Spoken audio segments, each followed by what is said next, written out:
Olá, estamos em mais um episódio do podcast Segetes Consultoria. Sejam bem-vindos, sejam bem-vindas. Nesse episódio trataremos de vários assuntos importantes para o nosso dia a dia, do seu dia a dia empresarial. Não esqueçam de dar um clique aí, de seguir o canal, de curtir os nossos vídeos. Comigo, que sou Jorge Segetes, CEO da Segetes Consultoria, está a Patrícia, nossa diretora técnica, responsável por toda a gestão técnica da Segetes. Olá, prazer estar novamente aqui para falar um pouquinho, né, sobre as questões que estão aí em alta no momento, que a gente tem pela frente, sempre um prazer. Legal, Patrícia, obrigado. Mais uma vez, temos bastante coisa para conversar nesse nosso podcast. Vamos começar com o que aconteceu no mês de junho. O que aconteceu em junho, Patrícia? Quase nada, né? Bom, além de algumas entregas de obrigações que a gente teve, né, que falamos no último podcast, eu acho que um dos itens mais relevantes é a questão do parcelamento, né, que é a transação da Procuradoria Geral da Fazenda Nacional, transações de débitos tributários federais, até 45 milhões, então abrange muita gente, é um tema bem importante. Então, vamos falar um pouquinho desse parcelamento. A gente sabe que tem um nome técnico para isso, mas vamos usar o termo parcelamento para que fica o nosso público entender mais fácil. Primeiro, são débitos que estão na Procuradoria. O que é débito na Procuradoria? O que acontece geralmente quando o contribuinte ele passa a dever o tributo federal, primeiro vai para o conta corrente, que a gente chama de débitos. Então a gente pesquisa lá a situação fiscal do contribuinte e vencido e não pago já começa a aparecer lá em aberto no conta corrente. Depois de um prazo, que geralmente é de 90 dias, esses débitos inscrevem na dívida ativa. É como se fosse a negativação da Receita Federal, né. Então vai para o CADIM, que é o Cadastro de Inadimplentes, e é inscrito em dívida ativa, que vira uma certidão de dívida ativa a ser cobrada pela Procuradoria. Então por que que são débitos que estão perante a Procuradoria Geral da Fazenda Nacional? É porque já estão numa etapa prévia para ser ingressado uma execução fiscal contra o contribuinte, ou já estão em execução fiscal, são débitos mais antigos. Então, a função da Procuradoria é pegar esses débitos e transformar em ações de cobrança, que nós chamamos de execução fiscal. Então, não é um débito, não paguei o imposto de maio. Não, recentes não, precisam realmente estar inscritos já, porque é uma facilidade que a Procuradoria trouxe, existe um edital, né, que para transacionar, para negociar com os contribuintes, tanto os que já têm processo de execução fiscal, quanto os que não têm processo. Então é uma oportunidade de negociação, não tem um feirão da Serasa, enfim, de negociar os débitos, é esse edital ele traz a possibilidade de negociação com a procuradoria, de forma, vamos se dizer, mais benéfica para o contribuinte do que um parcelamento comum, regular. Pessoa física e jurídica. Sim. Então, se eu tiver uma dívida na Receita, uma dívida mais antiga, vamos fazer assim, eu posso buscar esse parcelamento incentivado, vamos chamar. Se ele tem algumas modalidades, então precisa se entrar lá e dar uma olhada. Tem modalidades, por exemplo, de débitos mais tidos como mais recentes, em que você dá uma entrada de 6% e o saldo você pode parcelar em até 114 parcelas. Mas existe regra de parcela mínima e tudo mais, então é importante fazer as simulações que estão disponíveis lá na plataforma do Regularize. Também tem uma outra modalidade para débitos que eles entendem que é irrecuperáveis, que eles chamam de recuperáveis, porque são débitos bem mais antigos, então eles estão parcelando a entrada e deixando um saldo em até 108 vezes. Então a entrada, que é de 5%, você pode parcelar em 12 vezes. Então aqueles contribuintes que estão devendo há muito tempo podem se valer dessa modalidade. Tem algum benefício de desconto? Tem, muito bom, inclusive, em algumas modalidades chega a 100% de desconto dos encargos, limitado a 65% de desconto do valor do débito. Então, vamos dizer, se você tiver o desconto máximo, você vai pagar 45% do débito que você tem hoje com a procuradoria. E ainda tem alguns incentivos específicos para MEIs, microempresas e empresas de pequeno porte.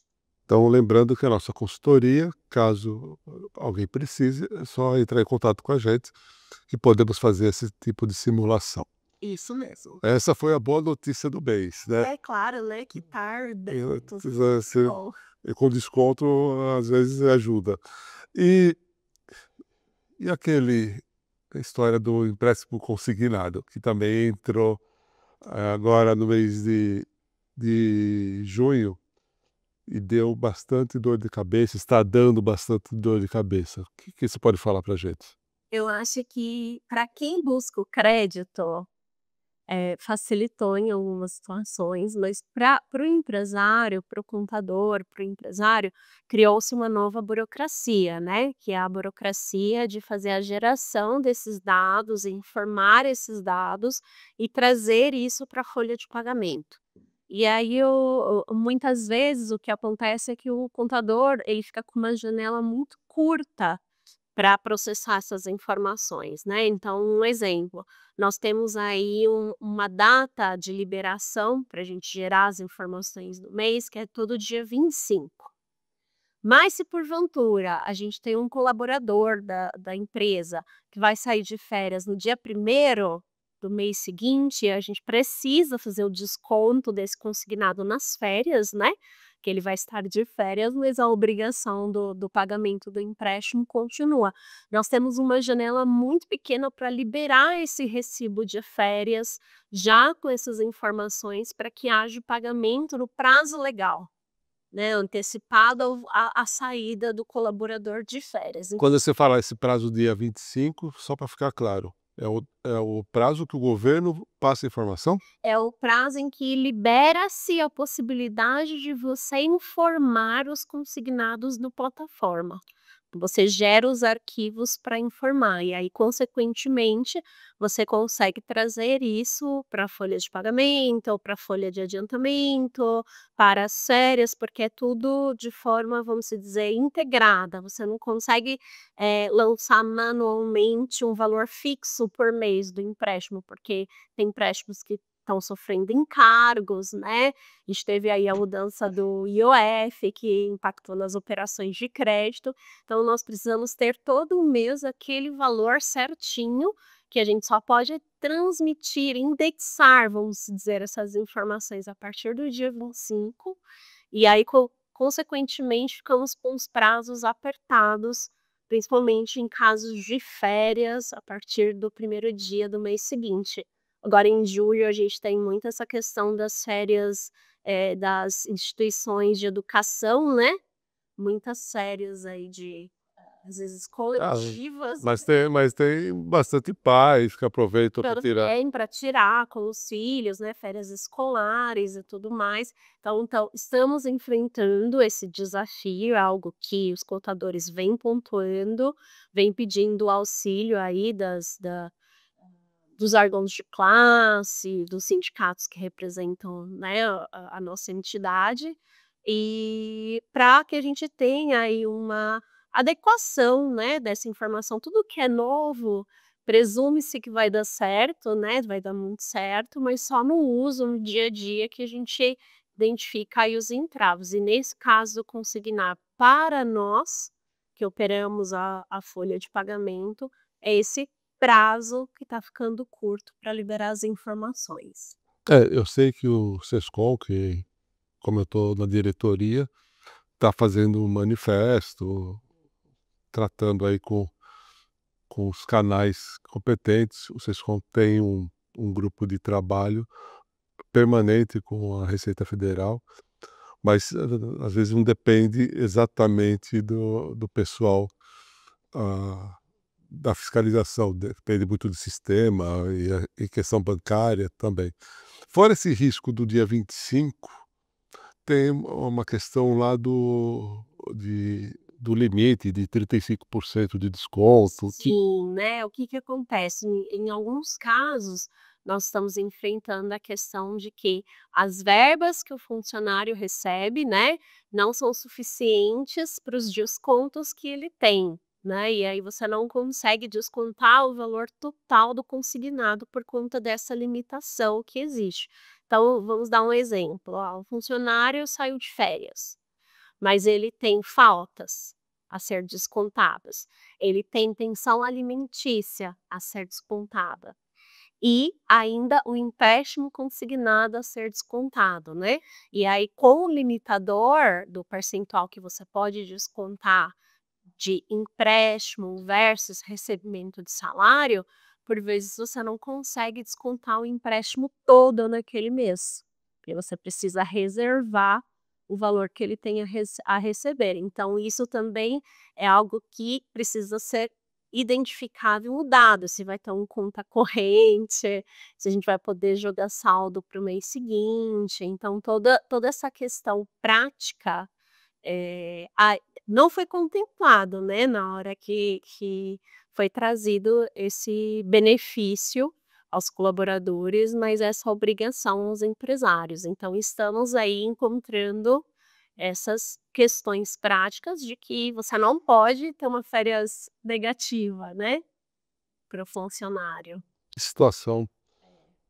Nós estamos orientando as empresas a pagarem, o valor total desse empréstimo consignado, Sim, mesmo que ele não consiga descontar. isso, porque o que que acontece, se não há o pagamento, gera uma série de burocracias, inclusive necessidades de comparecimento do funcionário na instituição financeira, mas como a regra traz o ônus para o empresário, a nossa orientação é que o empresário faça o repasse, e aí caso a caso vai sendo avaliada a questão do desconto, quando há esse excesso, né, de, vamos dizer, de verbas a descontar do funcionário no mês, como faltas, como pensão alimentícia, e outras questões. Empréstimo que a empresa pode ter feito, enfim. Eu sei que nós estamos pedindo para os nossos clientes um pouco de paciência nesse processo, porque é uma obrigação legal, não é verdade? Nova, né, Nova, recente. e muitos problemas que surgem estão surgindo no momento, né, que acontece aí o caso. Então, é o que a gente fala, né, o governo inventa algumas coisas, depois, vamos ver como dá, e acaba sobrando, no problema do empresário e, consequentemente, na relação nossa com os clientes. É uma coisa importante. Eu deveria criar mais um quadro aqui, em vez de aconteceu, está acontecendo. É, mas assim, o que você pode falar um pouco do IOF, né? Que vai IOF, tira IOF, como é que poderia falar aí para o nosso pessoal? E nós tivemos uma mudança, né, significativa, que é uma certa ampliação no recolhimento do IOF e também ajustes de alíquotas, né. Então o que se brigou, voltou-se atrás, modulou, moderou em relação também às alíquotas, mas o que é importante? É importante saber que as operações de crédito mudaram. Então, algumas vigências foram no finalzinho de maio, outras no início de junho, e aí nós temos grandes impactos em operações de crédito, também temos impacto em câmbio, né? Então, transações internacionais foram impactadas e também mudança em investimentos. Então, assim, se for para dar uma dica, a dica do momento é revisar os investimentos, porque teve mudança significativa para investimentos em renda fixa e também em VGBL. Então, é importante revisar, procurar aí o seu assessor de investimentos ou o gerente do banco, quem assessora nos investimentos e verificar como que está impactando a questão do IOF, se é o momento de mudar, migrar a carteira para um outro investimento. Então, esse é fique de olho, aconteceu, está acontecendo, e eu creio que ainda haverão ajustes no período. Vamos aproveitar e falar um pouquinho. IOF entre empresas. Às vezes o empresário esquece, né? Às vezes o pai tem uma empresa, o filho tem outra e existem empréstimos entre as empresas. Tem que pagar IOF? Operações de mútuo, elas estão dentro do campo de abrangência do IOF, então tem legislação específica para isso e precisa ser observado. Então, o IOF não é uma coisa só lá distante da aplicação. Não, e nem ligado só à instituição financeira, né, porque aí as pessoas pensam muito isso: "Ah, é só quando eu opero com bancos ou quando eu opero com corretoras de, valores mobiliários ou câmbio", mas o IOF ele está dentro, das principais operações aí de crédito, inclusive, né, de crédito e financeiras, inclusive o mútuo, que é empréstimo de dinheiro. Vamos falar do mês de julho. O que nós temos aí no mês de julho? Olha, em termos de obrigação de entrega, né, que a gente nunca para e pegar informação para o fisco, é surreal, né, que a gente esteja no mês de julho ainda prestando informações de 31/12 de 24. No país que toda nota fiscal é eletrônica, por exemplo. Toda nota fiscal é eletrônica, mas o nosso sistema tributário, a complexidade dele, ela salta, né. Então são muitas obrigações para você fechar o raciocínio do cálculo que o contribuinte fez dos tributos que ele recolheu. Então, esse mês nós temos a entrega da ECF, né, no mês de julho, no mês de junho foi a ECD, no mês de julho a ECF. Eu sempre fico no seu pé com a sopa de letrinhas. O que quer dizer ECF? E a ECF é a escrituração contábil fiscal. Em termos, assim, bem, práticos, a ECD, que já foi entregue, ela substitui os antigos livros contábeis. Então ela substitui o diário, o razão, ela contempla a DRE, todas as, demonstrações contábeis.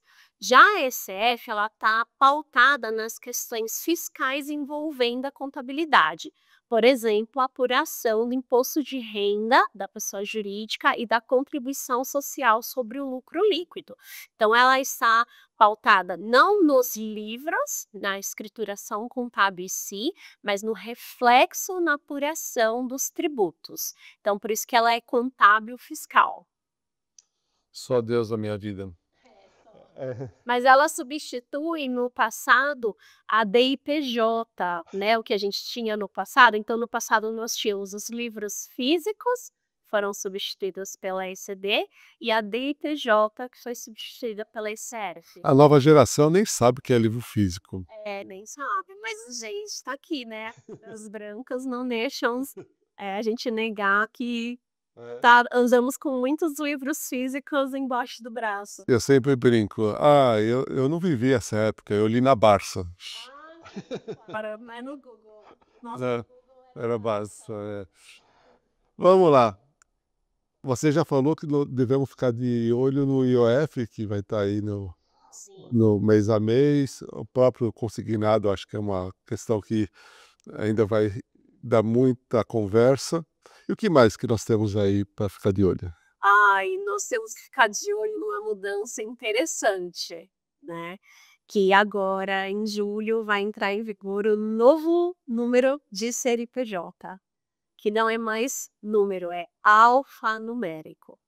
Então o que acontece? Com a criação da quantidade de empresas, né, principalmente, com a instituição do microempreendedor individual, do MEI, foi se utilizando combinações numéricas para fins de inscrição no CNPJ e a base de dados está saturada, né. Então o que que foi criado? O CNPJ alfanumérico. Igual a placa do carro. Isso, muito parecido com a placa de cabo, né. Então nós vamos ter, naquela numeração que é antes da barra, né, porque o CNPJ tem uma numeração, a barra, depois da barra é a quantidade de estabelecimento e depois 2 dígitos finais. O famoso 1000 ao contrário. Ou ao contrário, que é 1 se tiver filial, 2000, 3000 ao contrário, né. Então, nós vamos ter combinações alfanuméricas antes da barra, depois da barra nós vamos ter só o 01, 02 e também letras, e só os últimos 2 dígitos que é número. Então vai ser até eu tenho um exemplo aqui, ó, 12 ABC 345/01DE dígito 49. Meu Deus. Vai ser bem, né, e vai a partir de julho para as novas empresas, então é importante lembrar, para as empresas já constituídas, CNPJ continua da mesma forma. Filiais não muda. Se eu abrir uma filial. Aí já vai ser alfanumérico, eu não sei como eles vão resolver esse caso, né, porque talvez mantenha porque você tem esse raiz e muda só, o dígito. Mas, por exemplo, eu já acompanhei casos, por curiosidade, que a empresa é grande, né, no caso é uma instituição financeira, que já chegou no 9999. Então já vai precisar criar alfanumérico. É. É, eu acho que é uma preocupação que, principalmente os nossos empresários que estão vendo aí, é se seu software se preparou para isso. Sim. Porque os RPs financeiros, aquele pessoal que usa RP Que já mais simples, Isso, o emissor gratuito, eu espero que Eles atualizam automático. atualizem automático, né, mas é uma preocupação sim, que nós temos aí ERPs que puxam, né, na base de dados da Receita e que validam também o número do CNPJ, né, se há uma digitação incorreta de cadastro. Então, assim, é importante que as empresas de software estejam atualizadas em relação a essa mudança. então se você não usa O emissor gratuito. usa um RP, tem que verificar se ele já está se preparando ou está preparado para isso, já devia Nova estar. versão, né, uma atualização. Eu tenho um fique de olho para você. Ah, diga. Dia 22 de setembro, Sim.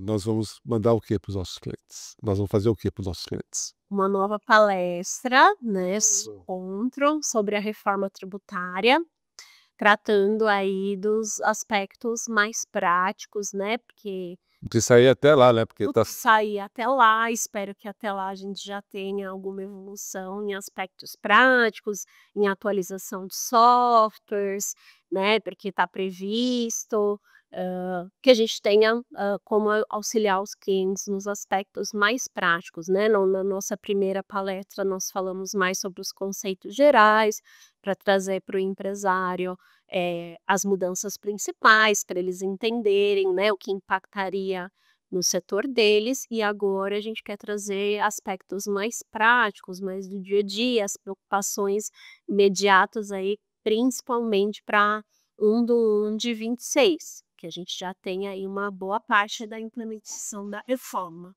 Legal. Então, dia 22 de setembro, vai ser no mesmo esquema de 2 períodos, de manhã ou à noite, Um período da manhã e um período à noite. para quem puder Organizar, né, para o pessoal se organizar. Na nossa última palestra, no nosso último encontro foi bem dividido, né, alguns preferiram vir durante o expediente, outros após o expediente. Então, aproveitar que estamos falando de reforma tributária. Ai, reforma tributária tá Tem aí complicado, porque tem algumas coisas importantes que a gente ainda não sabe como ficará. Uma é a questão da atualização dos softwares.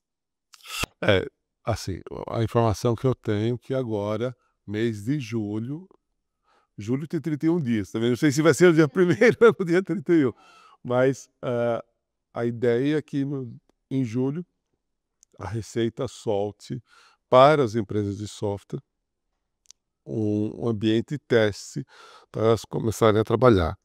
Sim, a gente está bem ansioso, principalmente em saber se nesse ambiente teste já vai estar contemplado os cálculos, né, de IBS-CBS, já vai estar contemplada a questão do split payment, se já vai estar contemplado um novo modelo de emissão de nota fiscal. Então, assim, tem muitos aspectos tecnológicos que para nós ainda são incertos, né?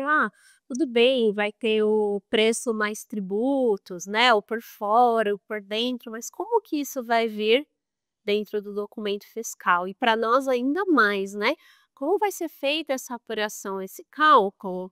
E também abatendo dos tributos já existentes, né, como que a gente vai saber, administrar esse conta corrente tributário que vai existir?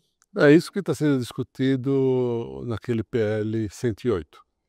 Lá no PLP 108, a gente tem muitos aspectos práticos da reforma.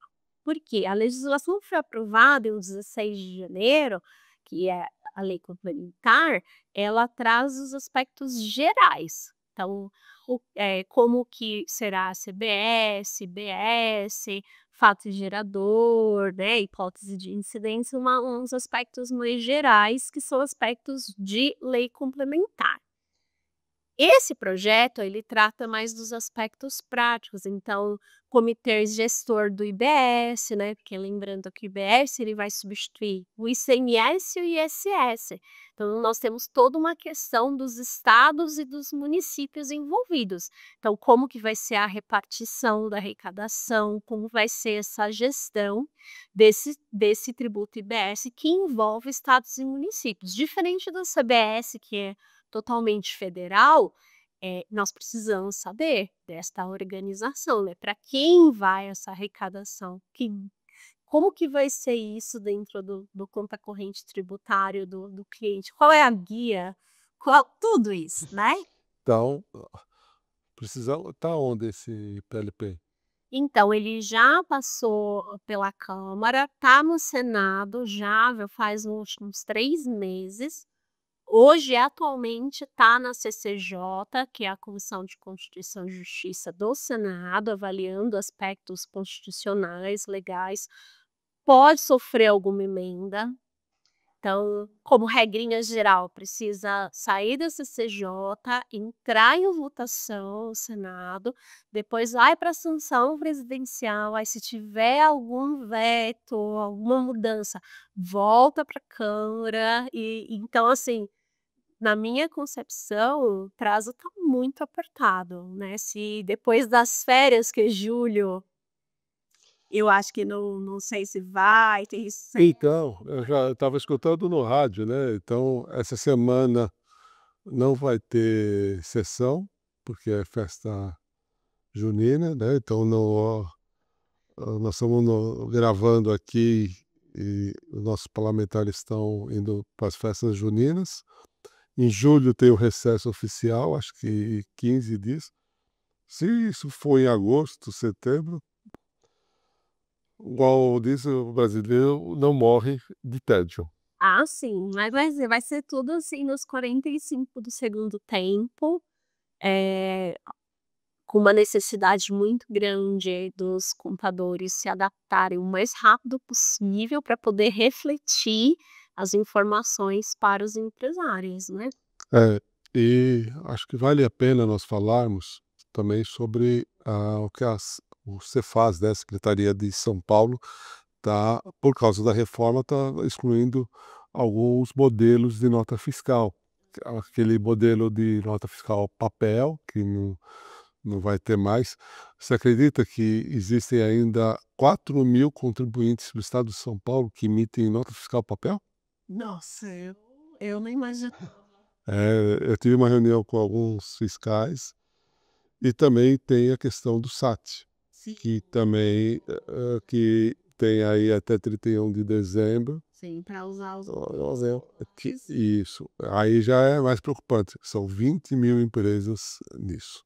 Nossos clientes nós já comunicamos, mas tem bastante gente aí que precisa se adaptar aí antes do prazo, que é 31 de dezembro desse ano, porque por causa da reforma, nenhum dos dois, nem papel, nem o site vai poder utilizar. A Secretaria da Fazenda já notificou isso aí.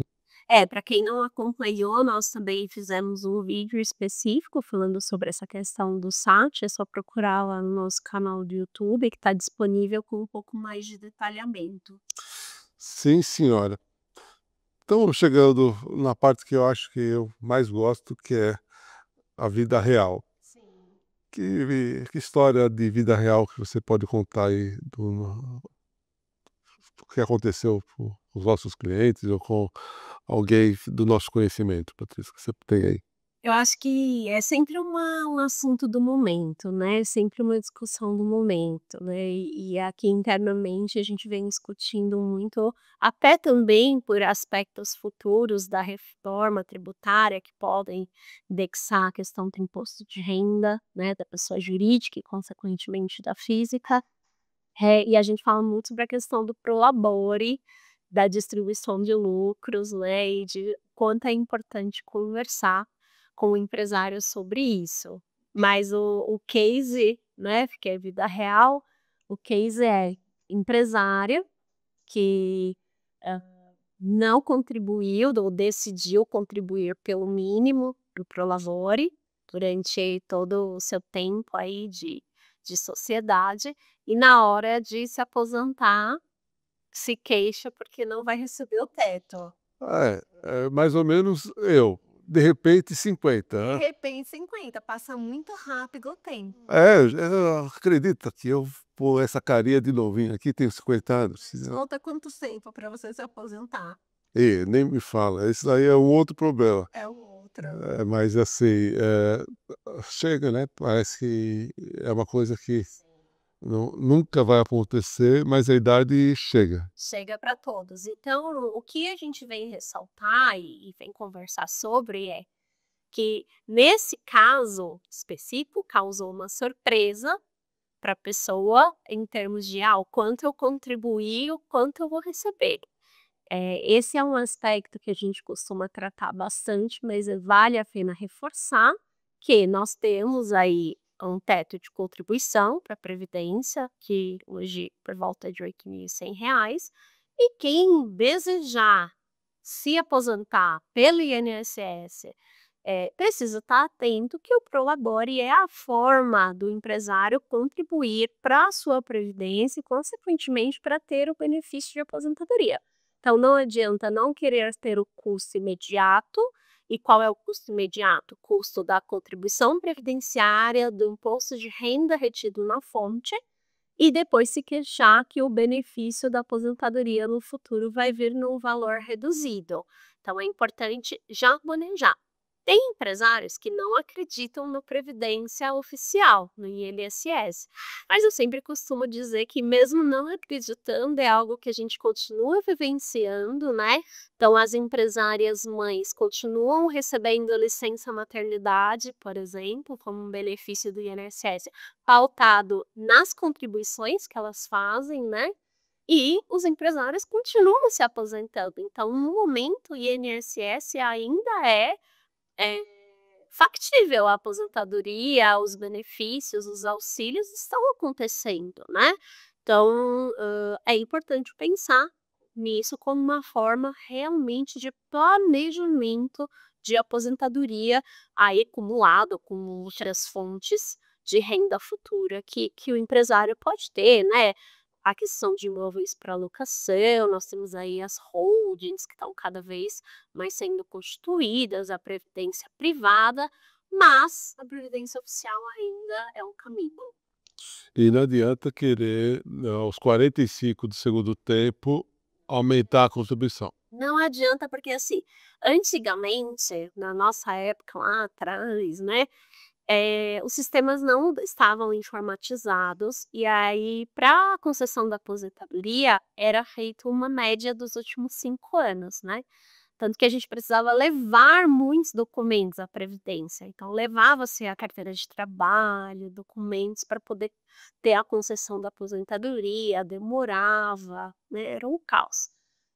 Com o Plano Real, de 1994 em diante, os sistemas da previdência começaram a ser informatizados e passou a constar, né, indexado no nosso CPF e também no nosso número de PIS, né, as nossas contribuições. Então, tanto as contribuições de quem é empresário, quanto de quem é trabalhador, registrado pela CLT, quanto as formas de contribuição individual, né, como autônomo, eventual. Então, todas essas contribuições, elas estão lá no portal do meu INSS.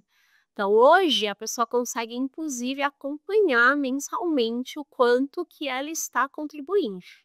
Então, E a média é desse período. além do portal, tem o aplicativo. Sim, ele é responsivo, né, tem um portal pela internet, tem um aplicativo, meu INSS, você, baixa no celular, entra com a senha Gov, que hoje tudo é senha Gov, e você consegue inclusive simular a sua aposentadoria. Então, com base nas alterações legislativas que tiveram no período, então quem começou a trabalhar depois de 1994 tem a vida toda já indexada no portal meu INSS, que é o meu caso, comecei a trabalhar O meu não, foi lá os 997. Então já tá tudo lá, você consegue simular a aposentadoria e ver, é por idade, é por tempo de contribuição, está cumprindo ou não o pedágio, que é por conta de uma mudança de lei, e lá você tem, faltam tantos anos, faltam tantos anos. Eu caí no golpe do vigário, não, caí no golpe do INSS. Na verdade, eu contribuo desde os 14. Acabei de falar que eu fiz 50, então já lá vai-se 36 anos. Adivinha quando eu vou me aposentar? Com 62. Não, 65. Vai dar 64,5, Quase 65. quase 60. Imaginei. Então, assim, eu vou ter que contribuir praticamente 50 anos para eu poder me aposentar. E não vai usufruir, né? Não, lógico que vou, já combinei. Cabo 100. Eu combinei com Deus que eu vou viver até 105. Eu acho justo. Até para poder receber o INSS. Patrícia, obrigado. Sempre é bom bater esse papo com você. Eu sei que para os nossos ó, clientes ou amigos que acompanham, nem sempre são notícias boas, porque o nosso, eu falo que se fosse para ser notícia boa, chamaria feriado prolongado, né? Mas é sempre um bate-papo legal, gostoso. E obrigado. Eu que agradeço, né? Nossa ideia aqui é trazer um pouquinho dos temas. Já tive uma devolutiva aí de colegas contadores dizendo, quando eu estou atribulado, não tenho muito tempo, eu dou uma olhadinha lá no podcast, tem um bom resumo, eu me atualizo. Então a nossa ideia é essa, né? Legal. Ser essa informação, essa atualização mensal. É importante aí para os clientes, parceiros, colegas. Obrigado, Patrícia. Até a próxima. Eu que agradeço. Tchau, tchau. Tchau.